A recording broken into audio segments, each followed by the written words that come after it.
SBN, Sports Business Now. SBN is a division of Row 27, the digital sports marketing company, celebrating 5 years of creating TV spots, intro videos, and microsites for over 150 teams. See our work at row27.com.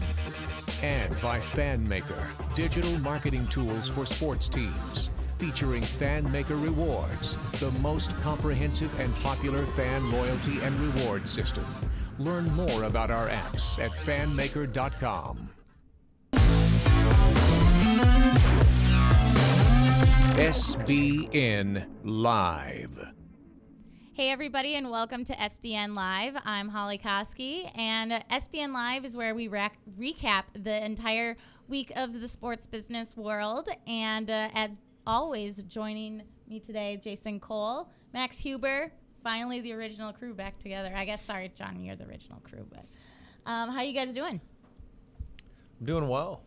Missed Good. you. You look a little bit tan. I'm a little tan, yes. Colorado was amazing. I was going to say, you're getting a lot of sun outside in this Minnesota snowstorm. So, no, it's good to have you back. Oh, thank you. You did great, holding the ship down last week. So I was Well plugging done. holes in the ship so it didn't sink the entire time. There you go. Well, I'm glad to be back. Yeah. And if you joined us earlier this afternoon, we interviewed Mark Coatney of Tumblr. And Tumblr did this really great thing for March Madness where it encouraged fans to, be their school's representative and post a bunch of things about their team. So this one right here is from their Michigan representative. So just kind of a fun way to show their creativity and their passion for their school. And we talked about ways in which Tumblr can be used in the sports world with teams, with athletes, with brands, and why they should really pay attention to this relatively new platform. So what are your guys' thoughts on, this was really a crowdsourced event Tumblr did, where they crowdsourced fan content and made the fans, create content for them. Crowdsourcing content's great. I mean, it's kind of like the holy grail of marketing. If you have people Right. so engaged that they're actually going to do the marketing for you. I mean, a couple of the pitfalls that are out there. Number one, if you launch a large crowdsourcing event or plan on it and you don't have as engaged of audience as you hope, inevitably you're going to end up with like 6 people talking to each other, and that doesn't exactly look all that great. Right. Another one of the pitfalls out there is you're really letting your brand go out and live with its fans. So you're letting go of a lot of control there. So I think some teams struggle with both those elements, but at the end of the day, Tumblr is a great platform, and having the people that live on that platform and sort of are that Tumblr community, and also your fan community, kind of that Venn diagram overlap, take that initiative for you, worked out extraordinarily well, and that's kind of like a case study on exactly how it should be done. It gives you a different source of content from different users. It also gives you that fan perspective, really lets you get into the heart of what that user is feeling and expressing about their team. Obviously, this Michigan fan had quite a bit of anguish and probably regret after his team lost, and he really showed it on here. I think it's a pretty neat thing. You just have to make sure that user is also constantly involved. You don't want to see the same stale thing over and over. So you want to make sure that they have it on their shoulders, that they're going to keep sending out quality content.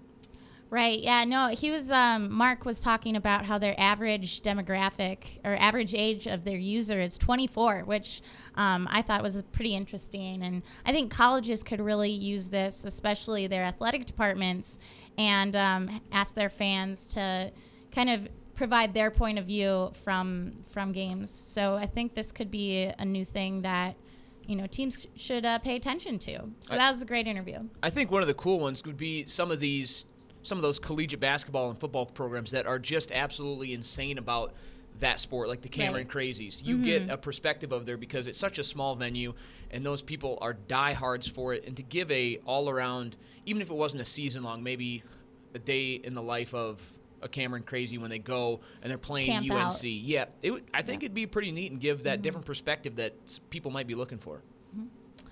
So staying on with our tech front here, Foursquare recently underwent update to their app, and now it includes a significant redesign that brings the Explore section to the forefront.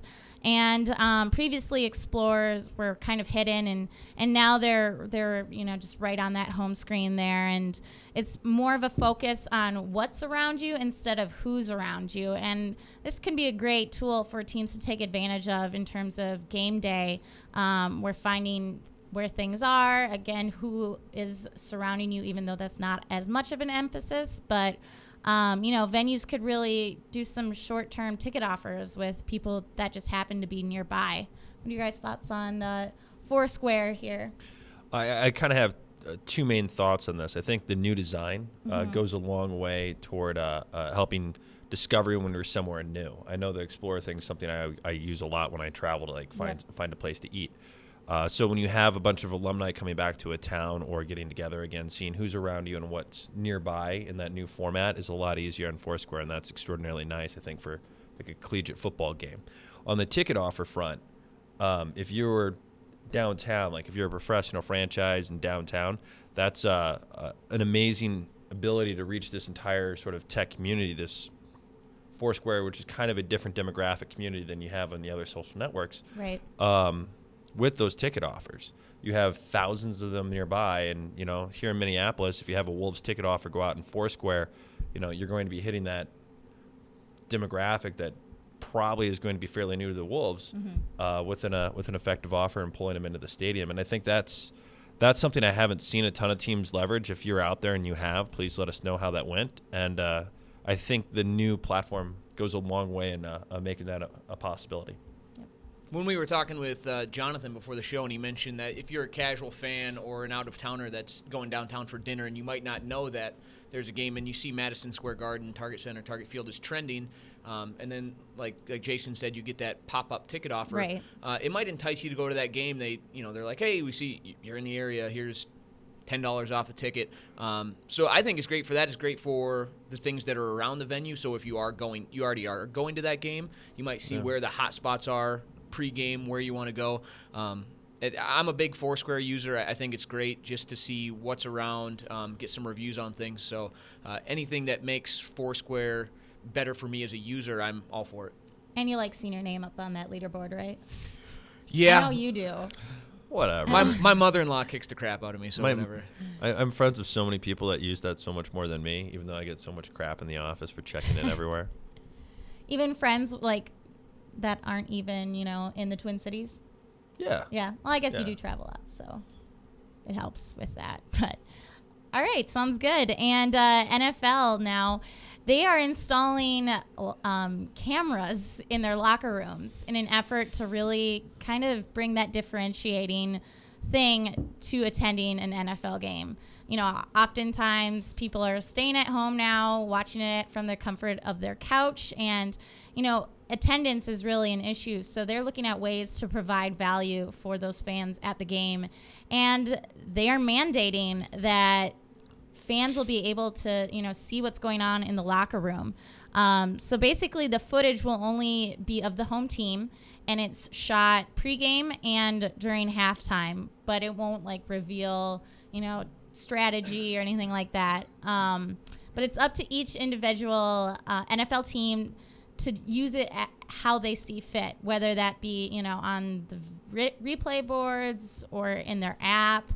It also, provides another sponsorship revenue stream. So could see the Pittsburgh Steelers locker room presented by whoever. So what are your thoughts on this? I think this is not the best idea, honestly, but that's just me. We'll go into it. Jason, what do you think? I think it's really cool. It's something that would be attractive to me as a fan to want to see, to want to watch. What I don't necessarily know is how the coaches are exactly going to feel about that, because probably not that great. That's at halftime especially. You're making adjustments and things like that. I mean, there's going to be a coach from the other team sitting on that team's app waiting to see what comes out there, right, because inevitably there will be some sort of thing or scandal that happens at some point where that is a factor. In the meantime, though, I mean, it's just brings greater transparency, which is exactly what fans want. If you have that locked down so it's exclusive in stadium, it's one more reason for the fans to get to the stadium as opposed to trying to see what the sideline reporter is doing at the actual football game. So it's a smart move by the NFL. I really look forward to seeing how it'll work. Max, you have a differing perspective. I understand where they're coming from because, like you mentioned, the sponsorship. Hey, this is brought to you by Axe Body Wash or whoever. You can really tie that stuff in. But when I go to a football game or when I go to a sporting event, a lot of times I'm there. Well, most of the time I'm there to see the actual event. I don't really care what happens in the locker room. I leave that to. I've been in locker rooms as a contestant back in my day, and contestant on Is American that, Idol? is that what it's Yes, called? I was contestant on American Idol. Okay, God, you are a smart ass. As a participant, a player, but I want, if you want to give me a better experience at the game, make your hot dogs cheaper, make your beers cheaper. Exactly. I don't need to see what's going on in the locker room. I don't need a Vasante Shenko type event on the big screen when I'm going to the game. Yeah. So like I said, I get where they're coming from, but for my taste and what I'm looking for in an event, it's not enticing. The Miami Marlins have seats available for you. Perfect. Perfect. I can buy like 5 and sit all by myself. No, I think it's going to be an issue in how they're going to monitor this. Whether, again, like you said, game plan or a player undressing and all of a sudden their butt is on camera. And, I think coaches will have an issue with this. I think players will have an issue with this because I feel like the locker room is kind of sacred, like their sacred ground where they can regroup and,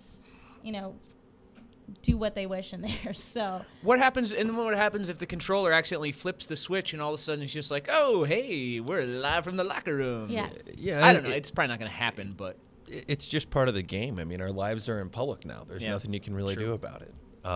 So I think people will complain, but do you think this I don't will know. If it's not affecting the outcome of the game, then I really wouldn't care. If I'm on either side of the fence in the NFL. Would this convince you to go to a game if you were kind of on the fence? You're like, oh, well, I could go to a game. Depends how it's used. I could see a team that has a solid in-venue presentation. Like let's say the Cowboys. They have a ton of money invested. They put on a hell of a show for a game. They have awesome facilities to feature this stuff. They could do that and have it be a big add to that event and that fan experience. Now, if you don't have that type of facility and you don't have the staff to help utilize that or bring things up to that point, it's going to be a little bit more ho-hum. And obviously it wouldn't bring you to the game. It will not entice me to buy a ticket. So it'll be interesting to see how But two free beers and a hot dog would. Yeah. Yes. That's the kicker right there. I think with my stomach. Duly noted. Next time I need to ask you to work a weekend, I'll make sure I bring in nachos. Perfect. And he's there. I like nachos. He likes nachos. Nachos? Yes. Okay. It will be. This got off topic. Yeah, it did. But it'll be interesting to see, if this will actually drive people to the games because that's the overall goal of this initiative. So time will tell, and hopefully teams will use it to their advantage, I guess. Speaking of technology and in-venue experience, the MLB is teaming up with DigiPan, and they're really looking to engage the fans that's the Scottrade guy for a second. They're looking, to give you the opportunity to tag yourself in the crowd. So, you always look at photos after the game and try to find yourself in the crowd. Now they're having this technology where you can search where you are, tag yourself, put it on Facebook, and share it with your friends and everything like that. And it's leading away to a new program of activities of digital interaction scavenger hunts, which you saw with the the Scott's guy, the lawn service, and their new, sweepstakes is the Scott's Ultimate Home Field Advantage, where it gives the fans the opportunity to find Scott in the crowd or any other object, and for the chance to win a $25,000 backyard home makeover. So kind of is fun to, find the hidden object, almost like Where's Waldo, and along with a great sponsor activation as well. Yeah, I think the first time I saw this was the Final Four with McDonald's, like 2.5 years ago, maybe. But it's a really, really neat process. It's interesting that I think BAM has taken it and broadened it so much. Generally, you've seen DigiPan be at special events and really try to have that exclusivity or that specialness around their product. Having it come out, I think, already at like 24 baseball games kind of changes that marketing perspective. But baseball needs stuff that's going to drive people into the stands. Right. It's going to be interesting, I think, about halfway through the season to see what happens at one of those venues that's on a Wednesday when they're trying to, move seats, or if it's possible that they're limiting this when they're at like 80% attendance or what have you. I'd love to know the parameters on that, though. I'm sure they'll never be public. Probably not. Probably not. BAM likes keep their secrets safe. They do it best. Just toiling around with it. I mean, they went back to 2011, 12, and they've got this year on there. It's pretty unbelievable how close you can get. So if you go to one of these games, you're going to be able to find yourself. It's just the quality of it is outstanding. Right. I think it's pretty cool. It's just it's almost a Where's Waldo for our age. And I like it. I don't see any Twins games on here for the local Rubes, but so I won't be able to find myself. But I think it's really neat. It gives you that hey, I was there aspect, and you can really prove it. Yeah, I like the sponsor integration too. Actually finding a character of this, and Scott's is obviously a great partner with them in terms of the field, and Yeah, they even license like Buy Yankees grass and stuff like that. Exactly. It's a very, very deep partnership. Yep. So I think it's just a cool idea to almost have a scavenger hunt online, and something that sponsors can engage with, and it's just another fan engagement tool. So hopefully they'll do some Twins games. That'd be cool. The one Twins picture they have on here is actually it must have been when there wasn't actually a game, because there's nobody in the stands. Nice. Really? So I don't know who's going to find themselves. Maybe Dave St. Peter will find himself sitting there somewhere. I don't know. Well, there you go. Yeah. It would be fun to own one of those cameras and just walk around town with it occasionally. I'm sure you could just Google Earth. You could find some pretty interesting stuff going on. And the NBC will actually stream the Stanley Cup Playoffs online for the first time, which is really, really exciting. Considering I don't have NBC Sports Network, now I can watch it online. So it'll be available live and online. Service is available for free for users of Cablevision, Comcast, Suddenlink, Verizon. They'll just need to authenticate that. And the Stanley Cup playoffs are the only other sport to live stream besides the NCAA tournament. So if you don't have the station on cable, you're not going to be able to watch it online because you're not going to be able to authenticate, right? It didn't say that. It just said if you have these cable providers. Oh, I was just going to give you a hard time in case you're blacklisted once again. Well, then you find that cousin or adult that has Comcast or Cablevision, and you're like, hey, can I borrow your I like it just because I don't have the NBC Sports Network, and I enjoy the availability to multitask at the same time, have dual screens going. I could have something on my TV and then have the computer going as well. So I think it's great. The more content that they're able to put online really just provides that many more users that are going to be able to take that in. It could possibly hurt their ratings and their numbers that they're going to see, just because some people might opt for this way, or instead of traditionally watching it on TV, they might go this route. I don't know if it would have that big of a chunk, but it might. Yeah, and the whole NBC Sports arsenal is kind of moving towards this model, whether that be F1, MLS, things like that. So it's almost like NBC Sports is really trying to differentiate themselves from, CBS, ESPN, obviously, to make live streaming readily available. Well, they're just in a position where I think they have to a little bit earlier, and Yep. they also have the advantage where they have a lot of the infrastructure and this sort of stuff figured out from broadcasting the Olympics. So this expanded availability is only going to improve probably their coverage of Sochi. And that's a really good point. What? And It's in Russia, not Japan. yeah, Oh. Sochi, Russia, not Japan. It's very tropical there. I'm excited. I want to go. It is. It's a resort town in the Black Sea. Just gotta. Having great hotels there too. Are you going to do some on-site stuff from there for us? I mean, or? I would be happy to. If you get a press pass, If I get a make press sure you get at least 3. All right, Olympics peeps, I'm coming for you. All right, well, thanks for joining us today on this week's show. You can find us all week on sportsbusinessnow.com or on Twitter at SBNow. We'll see you next time. SBN, Sports Business Now.